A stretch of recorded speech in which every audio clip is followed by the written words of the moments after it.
On the outskirts of San Jose, California, there stands a mansion unlike any other.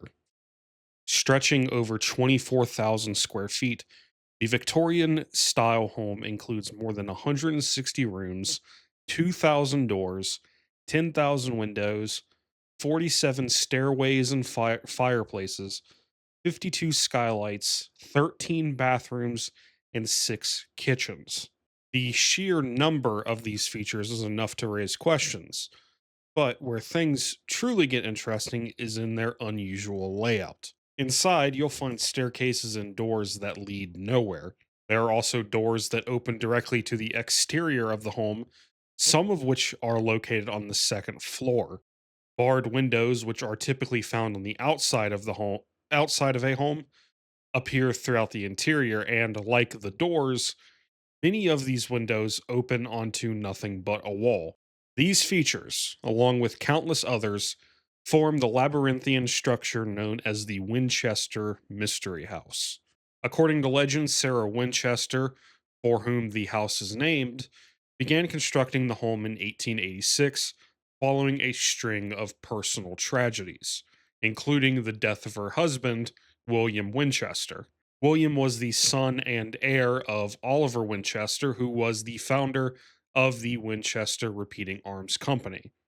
In his will, William left all of his possessions, as well as his shares of the Winchester Company, to Sarah.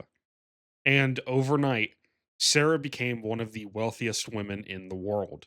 However, Sarah supposedly saw this newfound wealth as a curse.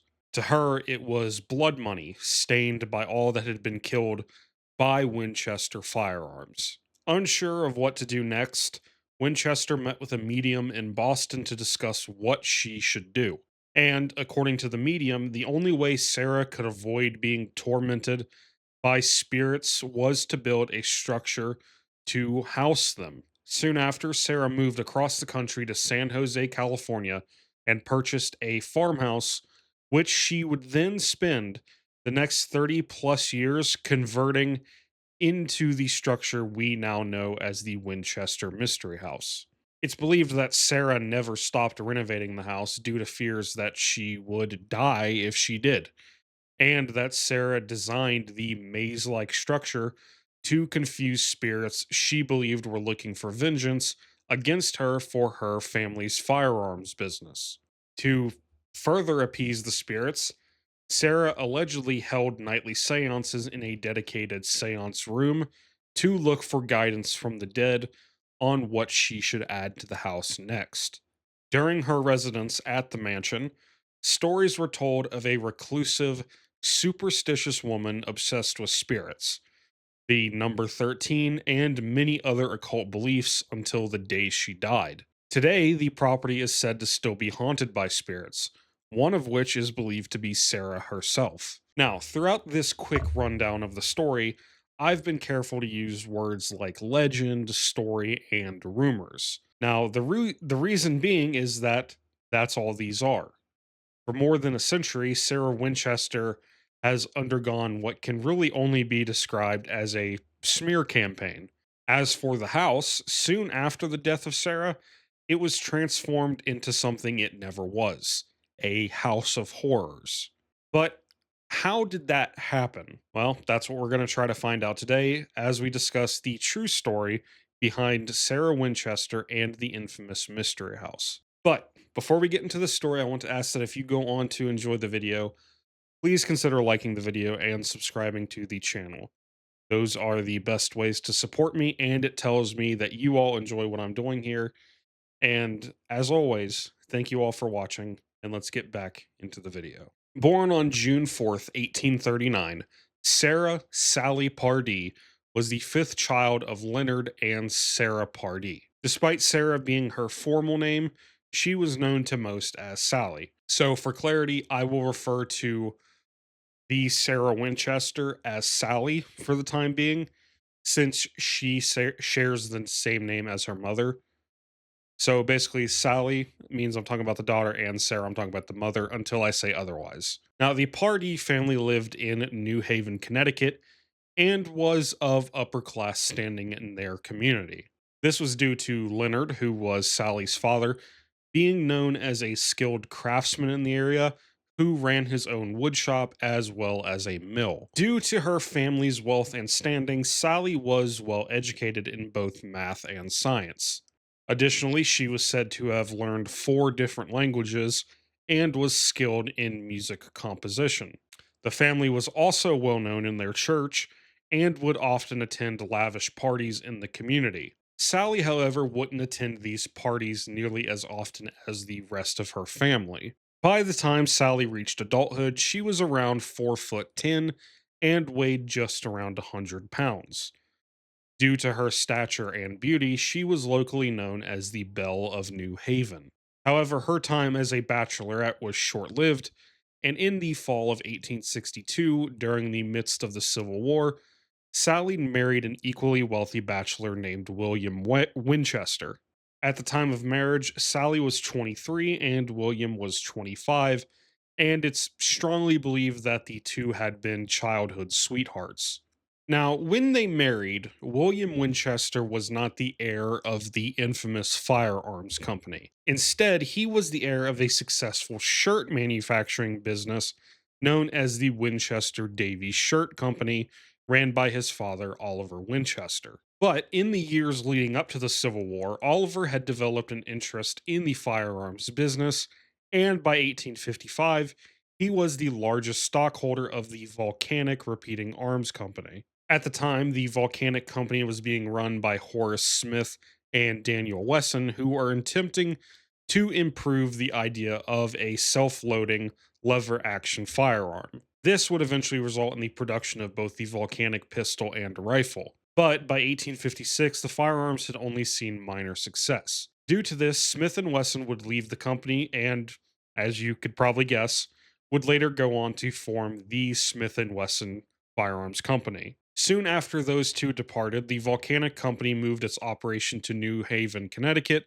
before claiming bankruptcy in late 1856. Then, in April 1857, Oliver purchased the remaining assets of the company before rebranding it as the New Haven Arms Company. Then, in 1860, the New Haven Company introduced the Henry repeating rifle. During the Civil War, fewer than 2,000 Henry rifles were purchased by Union officials for use during the war. In comparison to muskets like the Springfield 1861, the Henry was seen as fragile and lacked the ability to attach a bayonet. But despite government hesitancy, many Union soldiers privately purchased their own Henry rifles to use in combat, and it's estimated that about 10,000 Henry rifles were used during the Civil War. It could also be argued that the availability of the Henry rifle to Union troops was somewhat imperative to the defeat of the Confederacy. It wasn't impossible for Confederate troops to come across a Henry rifle.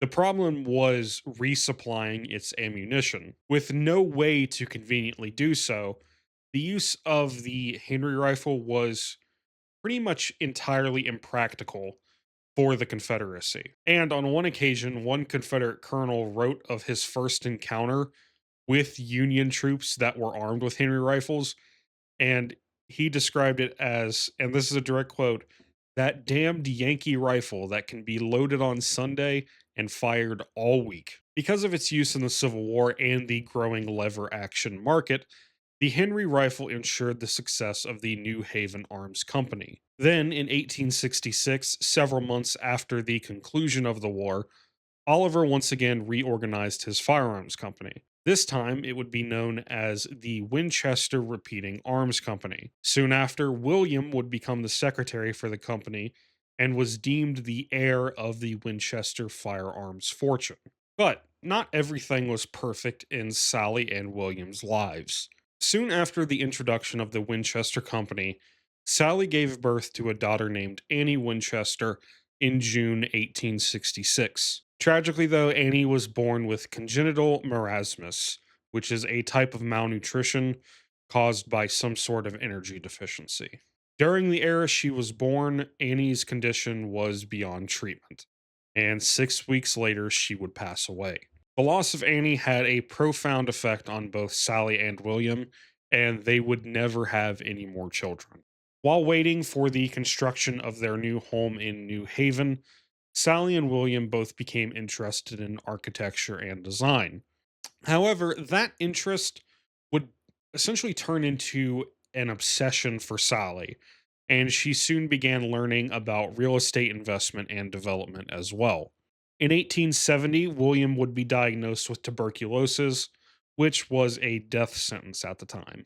Due to a belief that a warmer and drier climate would be helpful to William's illness, Oliver would routinely station him at a Winchester branch in San Francisco. During these trips to San Francisco, Sally would often come along with William, and they would spend their off time exploring these sights and sounds of California.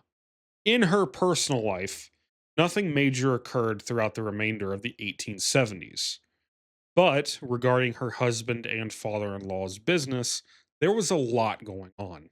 In 1866, the Winchester Company introduced the Model 1866. In 1873, Winchester released the Model 1873, which was the first center fire Winchester rifle. The Model 1873 is basically probably the quintessential lever action rifle you probably envision when you hear the phrase lever action rifle. The 73 was insanely popular and would later be dubbed the gun that won the West due to its role in the expansion of the Western territories of the United States and its use by pioneers, lawmen, cowboys, and Native Americans alike. But with that popularity and use, that also meant there were more people being added to the immeasurable number of individuals killed by Winchester firearms. And like I said, despite the 1870s being a relatively quiet decade for Sally, the early 1880s would once again be marked by death and tragedy. In May 1880, Sarah Pardee, who is Sally's mother, died. In December that same year, Oliver Winchester would also pass away. Then, just under 4 months later, William Winchester would succumb to his tuberculosis. Within the span of less than a year, Sally lost three of her closest family members. Before his death, William named Sarah as his sole beneficiary in his will. Through William's possessions and shares in the Winchester Company, Sally inherited an estimated $20 million, which today equates to over $600 million. Practically overnight, Sarah Winchester, as I will now be calling her for the rest of the video, became one of the wealthiest women in the world. For the next few years, Sarah traveled through the United States and Europe with that newfound wealth. But life was still not kind, and in the early 1880s, Sarah was diagnosed with rheumatoid arthritis. Similar to her husband, Sarah was told by her physician that a warmer, drier climate would ease her condition. By the time of this diagnosis, Sarah was already considering moving out west, but following the death of one of her sisters in 1884, she and her remaining sisters did decide to move to California. Then in 1886, Sarah purchased an 8-room farmhouse situated on a 45-acre ranch on the outskirts of San Jose for roughly $13,000 or $400,000 today. Upon her purchase, Sarah dubbed the property Llanada Villa. Named after a location in Spain she and William had visited years earlier, Sarah purchased the villa with the intention to house herself as well as her sister's families. To accommodate, Sarah added several rooms to the home. But Sarah's sisters declined that invitation. But still wanting to support her sisters in some way, Sarah would purchase all of her remaining sisters' homes and also paid for all of their moving expenses. Now, despite the first editions of the house being done to accommodate multiple families, this seemed to awaken something in Sarah. With her new inheritance, she could now pursue her love for architecture and design. And Llanada Villa was the perfect canvas for her newfound creative expression. Within the first 6 months, the farmhouse went from 8 rooms to 26. Early into her time at the villa, Winchester had consulted with at least two architects, both of whom she fired before deciding to plan all projects on her own. But she wasn't fully working alone. Obviously, the plans Sarah had would require a large number of workers. And luckily for her, many in California were willing to work. Sarah would discuss these plans for the villa with her workers and would ask for advice from carpenters about the construction. But everything was mostly done by eye by Sarah, and all of the construction on the home was done on a room by room basis. If something was not to her liking, the section would either be demolished or left abandoned for her to return to later. So, over the next decade, the 2 story farmhouse was transformed into a sprawling maze with Sarah firmly at the helm.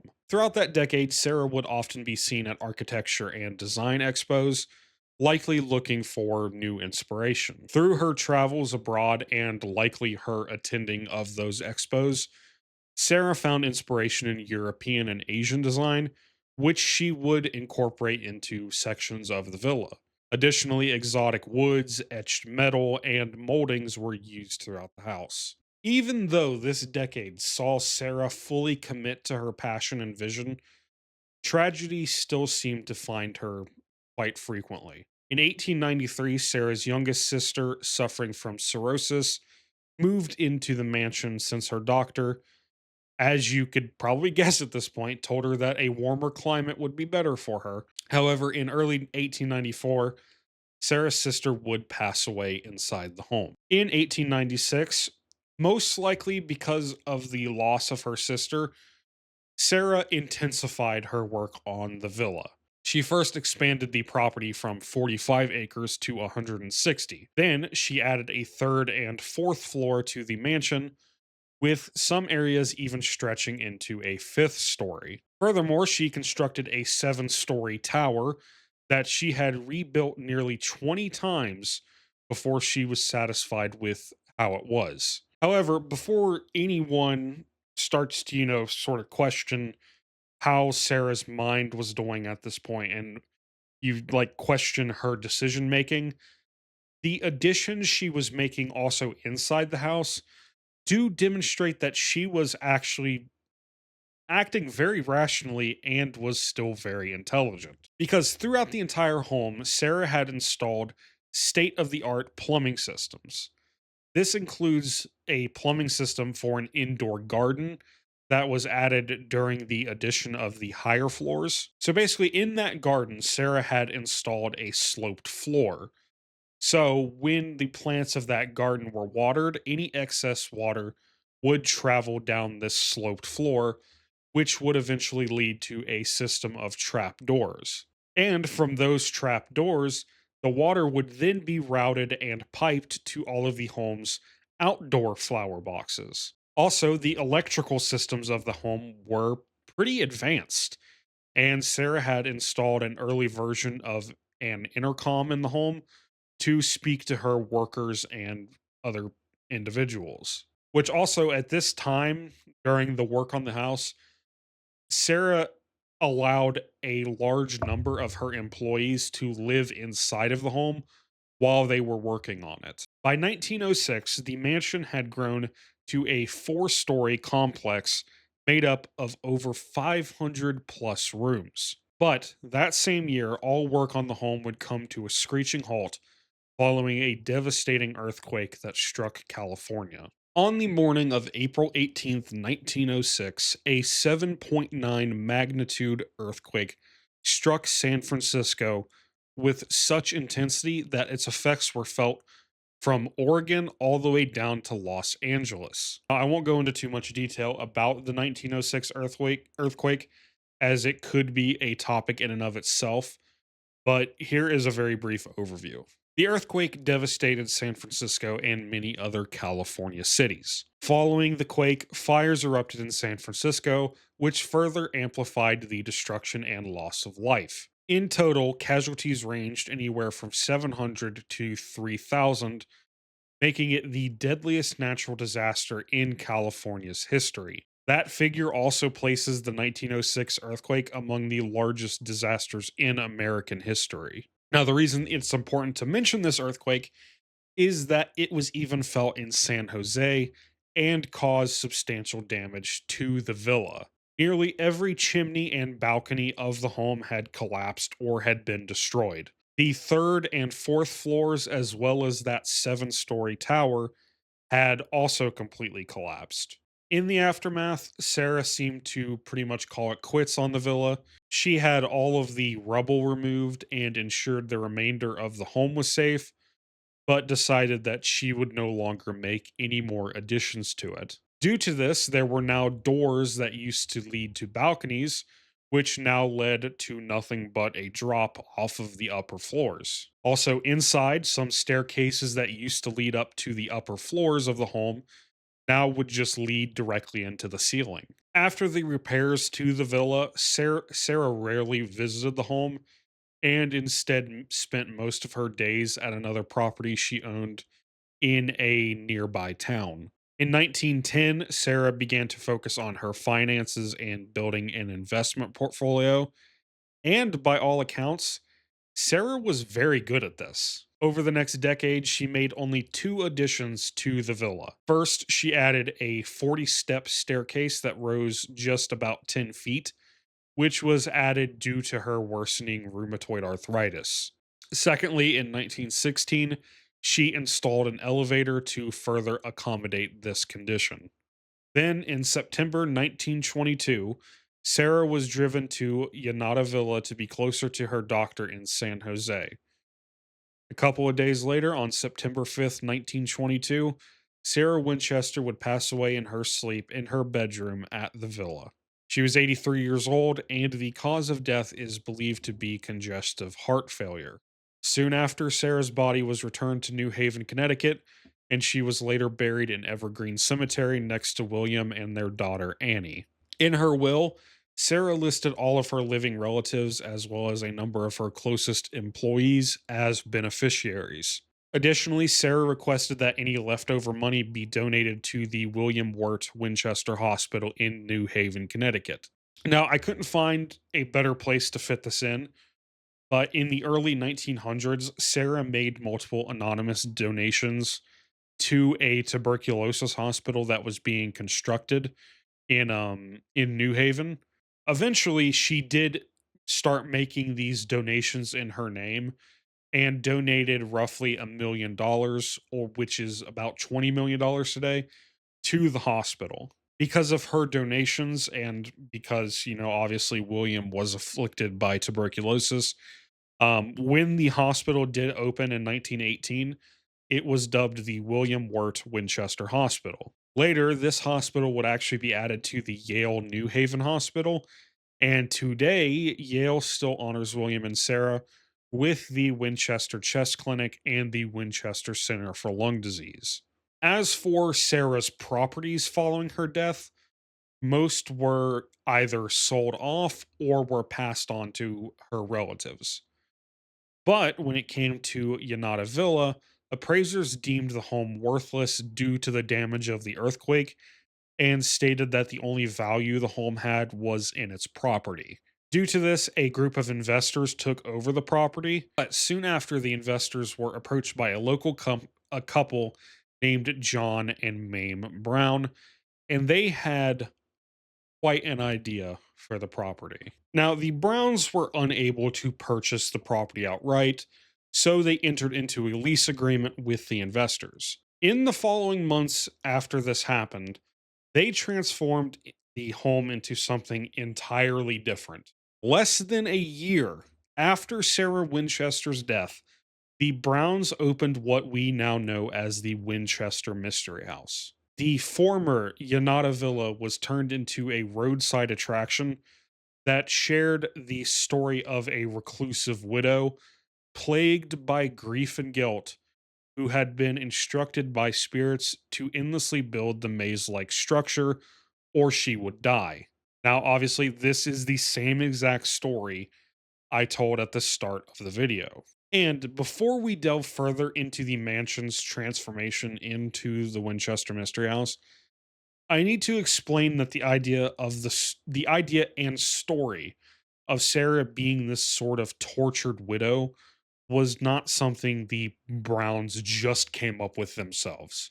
Instead, the Browns simply capitalized on nearly 3 decades worth of legends and rumors about Sarah. As early as 1895, around 10 years into Sarah's residence at the villa, stories appeared in San Jose newspapers about the never ending construction of the home, all at the behest of the mysterious and reclusive Sarah Winchester. As time passed, the rumors surrounding Sarah only continued to be embellished. Stories soon came out claiming Sarah was conducting nightly seances in a room she called the Blue Room. And during these seances, Sarah would reportedly use a device like a Ouija board to communicate with spirits and ask what additions should be made to the house next. Then, in the early 1900s, reporters, well aware of where Sarah's fortune came from, began theorizing that Sarah was suffering immense guilt due to how many people were killed by Winchester rifles. We'll discuss these stories and more in the next section, but for now, just understand that these stories and more are what the Browns were now presenting as fact when they opened the mystery house and began offering tours of it. When family members and former acquaintances and workers of Sarah began hearing about the mystery house and the stories the Browns were telling, many of them were very, very quick to defend Sarah and call out the Browns for profiting off of this fictitious version of Sarah. However, it seemed that most people were far more interested or invested in the story that the Browns were now telling. Now, when the Mystery House first opened, it was essentially just a museum that told a fantastical and fictitious story about Sarah Winchester and the mansion. But over time, people came to believe that the Winchester Mystery House actually was haunted. If you've watched any paranormal show, read any paranormal book, or listened to any paranormal podcast, you have probably heard of the Winchester Mystery House. If you were to even do a search for something generic on Google, like the most haunted places in the world or the most haunted places in the United States, I can almost guarantee that the Winchester Mystery House will be mentioned. This idea of the property being haunted has essentially wrapped all the way back around to the point that people now believe that Sarah herself haunts the property. Besides that, there really isn't too much to talk about when talking about the mansion's transformation into the mystery house. As of 2026, the home is still run by descendants of the Browns, and both historical and haunted tours are offered year round. With all of that, there are still two big questions that I think need to be answered. One, why was Sarah eventually turned into an almost villain esque symbol of guilt and madness? And two, is the Winchester Mystery House actually haunted? In reference to the former, let's get the most blunt reason out of the way first.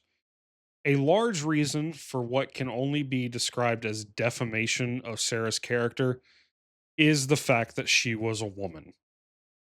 Not only was she a woman, but she was a wealthy woman who, during her time in San Jose, was unmarried and never had children. Also, since a majority of her wealth was gained through the loss of her husband, and because widowed women were already looked down upon in her lifetime, Sarah was a very easy target. In terms of Sarah's rumored spirituality and interest in the occult, that was little more than unfortunate timing combined with the fact that she was a woman. By the late 1800s, the religious movement of spiritualism had become very popular in the United States. Now, for the sake of time, and since I have covered spiritualism before all the way back in my Ouija series.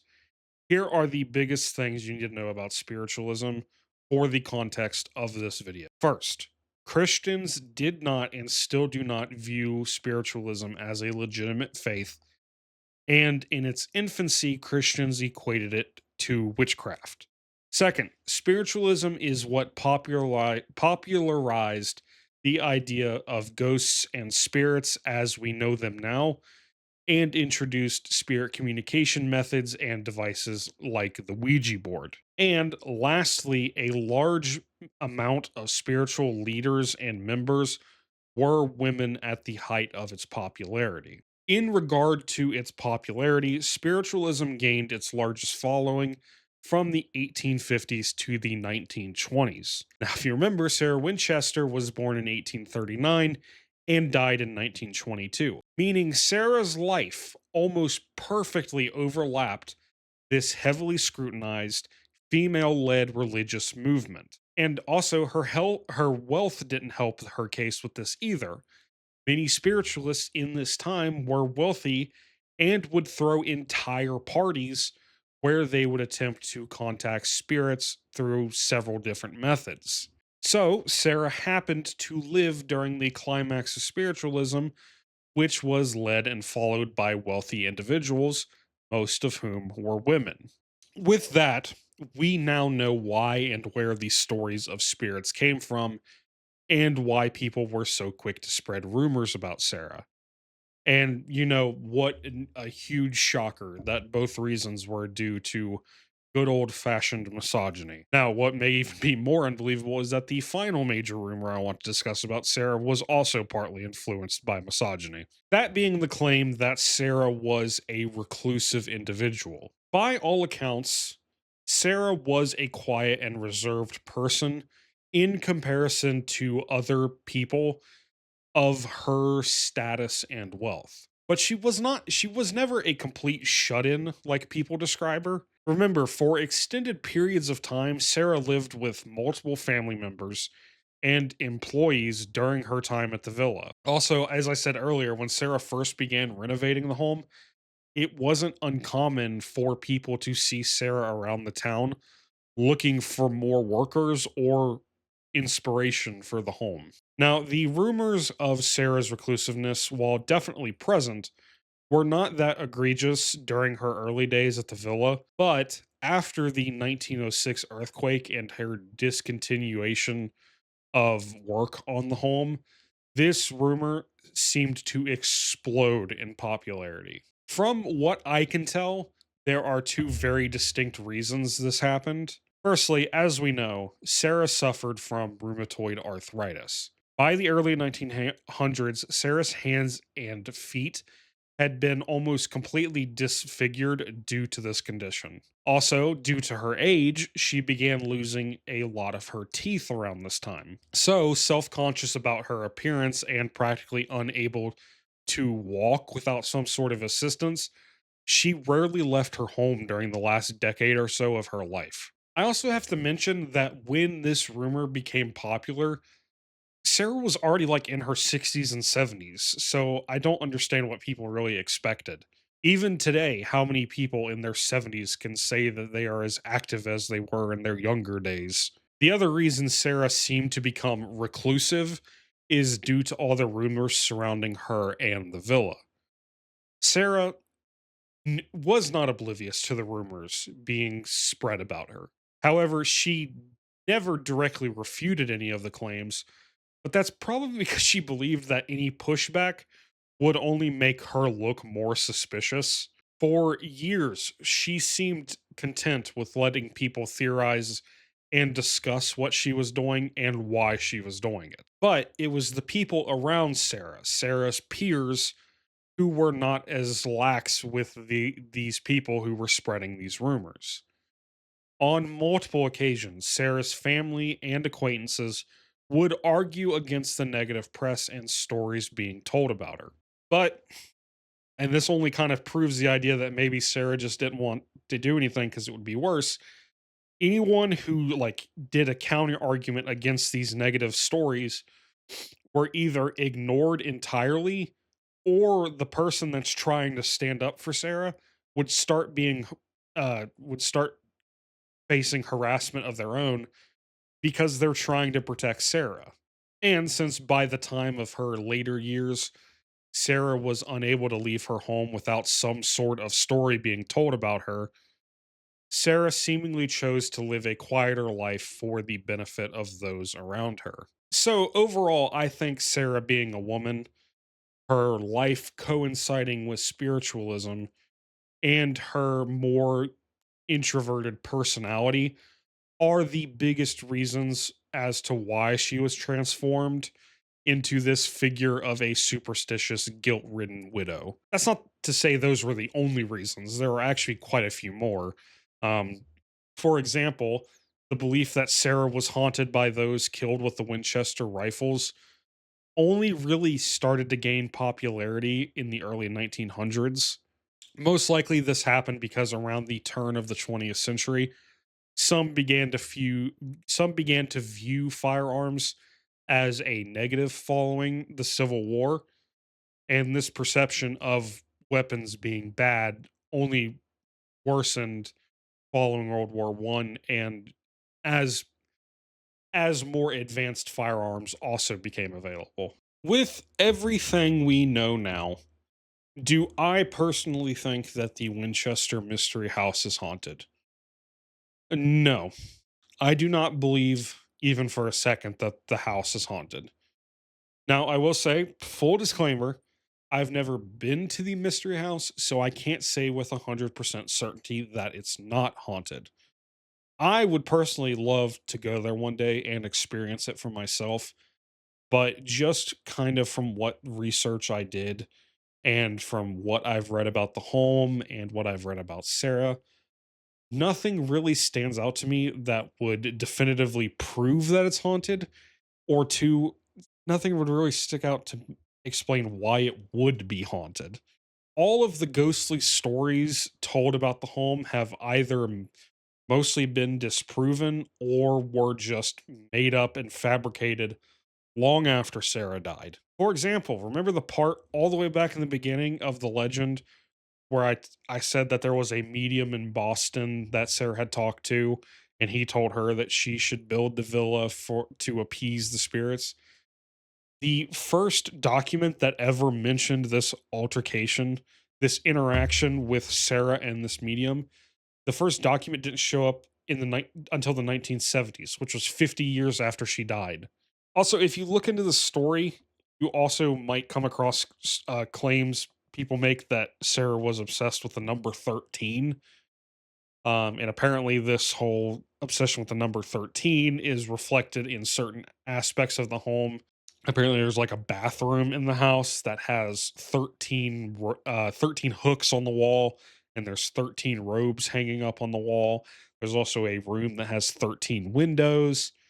Um, but both of those instances of the number 13 were added years after the fact. After the fact that she was dead, this was all added to the mystery house aspect of the house.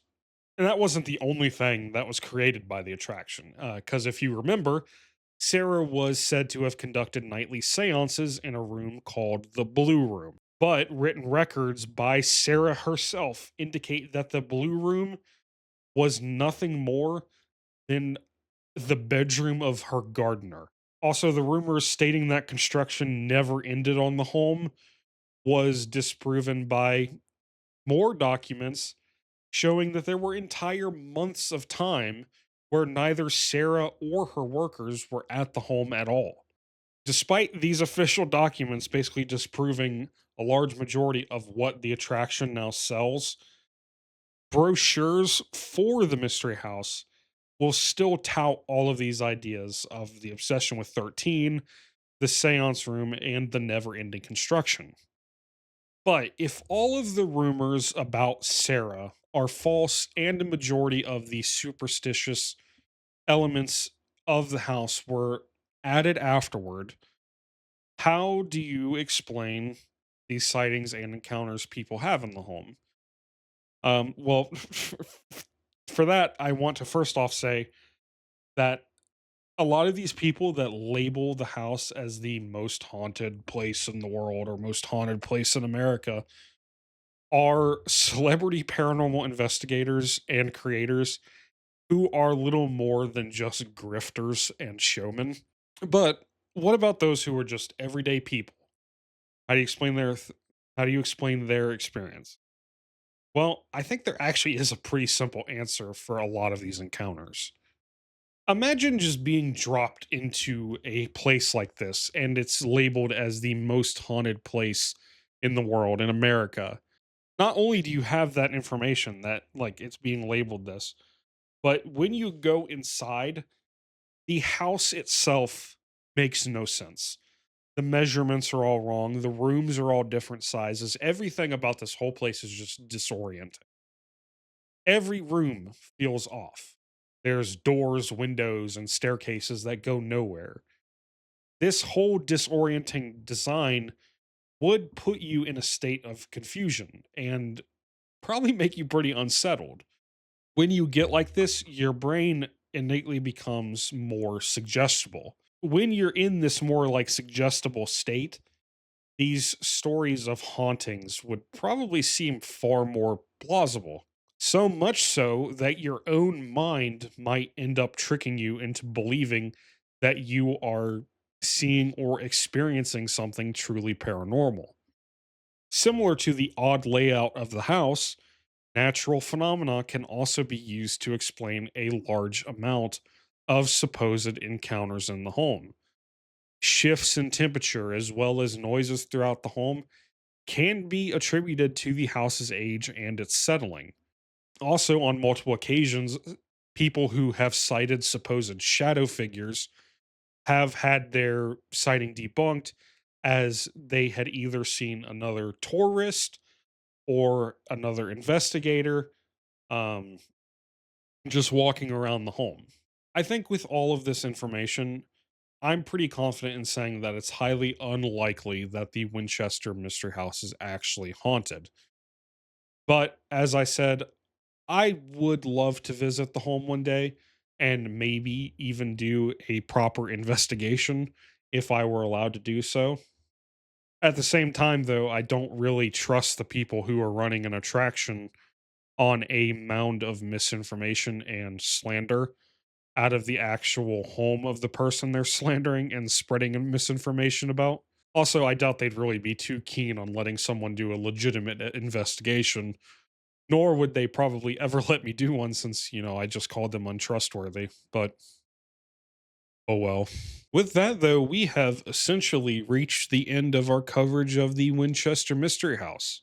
I do have to say, this was a bit of a tricky one for me. I don't know what it was exactly. Um, I was working on at the outline for this video, but I was just having weird like moments of writer's block and just felt like things weren't flowing very well. I'm hoping that now that you know, I'm really hoping the video makes sense, but I'm hoping everything melded together well because when I was working on it, it just kind of felt weird the way I was pacing it. But I didn't really do it any differently than I do any of my other videos. So I don't know. Maybe it's just me. There is one thing I want to mention now because I couldn't find a place to put it in the main outline. Um, in 2018, a horror movie was released titled Winchester, and the movie is about Sarah. It follows her, who is played by Helen Mirren, as the villa is constructed, and she is tormented by ghosts while it's happening. I will say that I have not, and most likely never will, watch the movie because I've only ever heard negative things about it. And also, I think it's pretty ridiculous to make a horror movie about a place you can literally just go to at any time. But I think that's pretty much it. I'm hoping this video did come out well. Like I said, I don't know what was going on, if I had writer's block when I was working on this or what. Um, I don't really have much out of the way of my usual sort of talking that I do at the end of my videos. I will say though, I did not intend for this video to take 2 months to come out. Um, about I'd say probably 3 weeks ago or so, I went to record this video, and when I opened my recording software, it told me it couldn't find the file location where I usually save my recordings. And the file location I had is where I kept all of my YouTube stuff, like my old thumbnails, my old videos, my old logos for my stuff. All of that stuff was on that file. I don't know how it happened. I don't know when it happened. I don't know why it happened, but that file is just completely gone off my computer. It's not in the recycle bin. I cannot find it anywhere. And it really struck me at a really bad time. February was really crazy, and it's just been a crazy few weeks for me.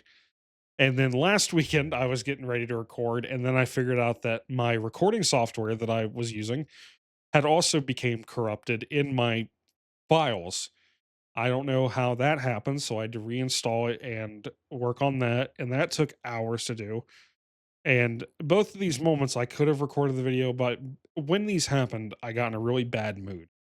And I don't want to be in a bad mood when I record these videos. Um, because I do enjoy making them, and I'm not going to force myself to work on them if I'm in a bad mood and don't want to work on it. So that's why this took so long, is because the last few weeks have just been me kind of contemplating that I've lost so much of my old stuff, which isn't the end of the world. It's just annoying that it happened. Like, all the only thing I have left from those files is some of my newer like thumbnails that I have saved to like a Google Drive, but that's it. That's all I have left. My old files, rough edits of videos, all of that stuff is just gone, which is very annoying, but not the end of the world. And I'm pretty much over it by now. I'm just hoping that means there's not something wrong with my computer, because I can stand losing those files, but if I have to get a whole new computer, that's going to be a huge and expensive problem. So I'm hoping to everything that that is not the case. Um, in terms of what's coming next, I have no idea. I've got a couple ideas rattling around in my brain, but everything since I figured out my old stuff is gone has kind of just been on pause. Um, I was gonna try to get a video out for Valentine's Day. God, that was over a month ago already.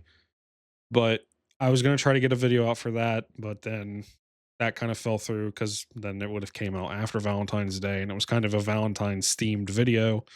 But I'm gonna try to do it next year. Um, I've got a couple other ideas. I still got a cocktails video sitting around that I need to do, but I mean, who knows? I don't even know what to do with that series sometimes, because I don't drink as much as I used to. So I can't really find a time to both be drinking and also make a video. So who knows?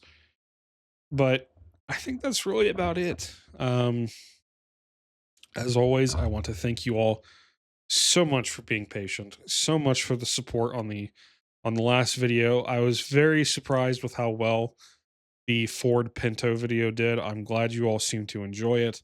I know it was different than what I usually do. This is more akin to what I usually do, but there's more things I'm interested in than just paranormal stuff. And, considering I have an outlet where I can just talk about really anything, I mean, why not use it? So who knows? And in that vein, that's why I'm also like, I don't know what's going to come next, because most of the time I have no idea what I'm going to talk about next. So it's usually a surprise for me too. Um, but with that, all I ask is that if you did enjoy the video, please consider subscribing to the channel, hitting the like button, leaving a comment, sharing the video, doing all the YouTube buzzword things. Um, but yeah, thank you all very much for watching, and as always, I hope to see you all again soon.